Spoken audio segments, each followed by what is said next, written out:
क'क्राझार हालामनि थाखाय बे समाव गोजोनथाव खौरां।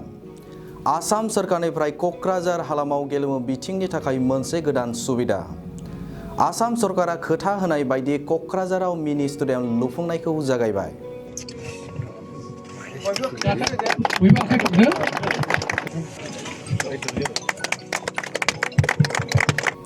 30 नं सानजा क'क्राझार बियाबनि सिङाव थानाय बनरगाव गेवलां गेलेग्रा फोथाराव गोदानै लुफुं जासिगोन मिनि स्टेडियाम।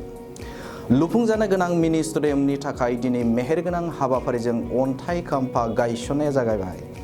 मख'नो गोनांदि लुफुंजानो गोनां बे मिनि स्टेडियामाव गेलेगिरिफोरनि थाखाय रानिं ट्राक आरो हस्टेलनिबो सुबिदा थागोन।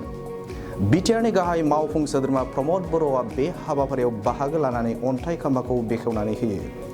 हाबाफारियावनो बाहागो लायै एमएलए लरेन्स इस्लारि, ओनसोलनि सानसुमै आरो इउपिपिएल दोलोनि गोबां दैदेनगिरिफ्रा।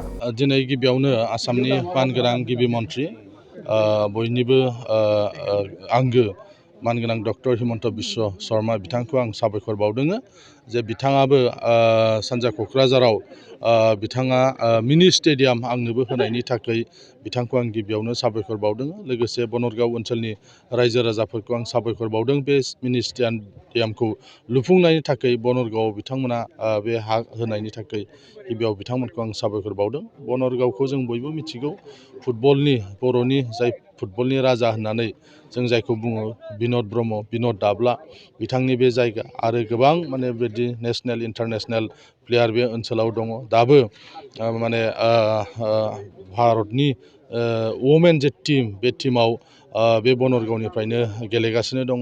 बेनिखायनो आङो गासिखौबो साननानै बनरगाव होयोबा बाहाय लाब जागोन बा बाहाय बेबायदि स्पर्ट्सनि माने मोनसे एनभायरनमेन्ट दङ। दाबो बे ओनसोलनि मानसिफ्रा फुटबलखौनो होन बा गुबुन गुबुन खेला बे खेलाफोरखौ गेलेयो। गतिके बेहाय जुदि स्टेडियामखौ होनाय जायोबा अब्ला बे स्टेडियामआ मिनिंफुल जागोन, बाहायजागोन। बहाबा लुयोबा ओरैनो लुगारनाय बायदि जायो। बेनिखायनो बे गासैबो बाथ्राफोरखौ नोजोर होनानै आं बनरगावआव सेलेक्ट खालामदों। दिनै बे खुन्थिया गायसननाय जि हाबाफारि बेखौ बिटिआरनि मानगोनां चिफ प्रमद बर' बिथाङा खालामनानै एसे आगोलसो थांबाय। दिनैनिफ्राय खामानि मावनाय जागोन।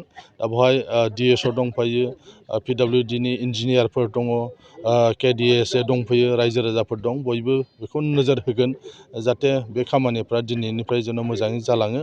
सलिड एन्टारप्राइज होननाय मोनसे कम्पानिया बे खामानि मावनो मोन्दों। बिथांमोननि मावनायाव जाहाथे जों बयबो नोजोर होयो बेखौ खावलायबाय। ओरैनो गाहायै बाहाय फुटबलनि मोनसे स्टेडियाम जागोन, पेभिलियन मोनसे थागोन, इनडर स्टेडियाम जागोन, माने खारनायनि थाखाय मोनसे ट्रेक जागोन। दा बेबायदि माखासे दङ। आरोबाव दाजाबदेरबावनाय जागोन होननानै सरकारा जोंनो मिथिहोदों जे लासैनो बाहाय आरो हस्टेलफोर हरनाय जागोन। जायफोर खेला गेलेफैयोबा बाहाय थानायनि सुबिदा बायदिसिना बेफोरखौबो आरोबाव जों मोनबावनो हागोन। दा गिबियावनो आङो आसामनि मानगोनां गिबि मन्थ्रिखौ साबायखर बावदों बिथाङा जोंनो बेबायदि होनायनि थाखाय। आरो बयबो जाहाथे बेखौ जोथोन लायो बेनि थाखाय आं बयखौबो खावलायदों।